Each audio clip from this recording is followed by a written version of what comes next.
Merhabalar. Saat gece 3:30. Çok güzel bir gün geçirdik. O yüzden hiç video çekmedim. Ama Bak, yine şu kızın telefonunu düş. Kıraydın. Al anne, sen de dursun.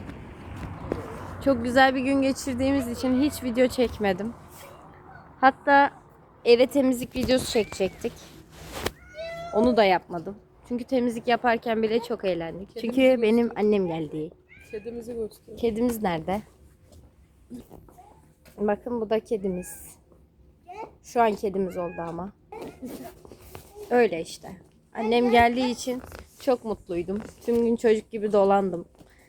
Ve o yüzden de hiçbir şeyi videoya çekmedim. Çünkü çok eğlendiğim için video çekmeyi duymadım. Yani gerek duymadım.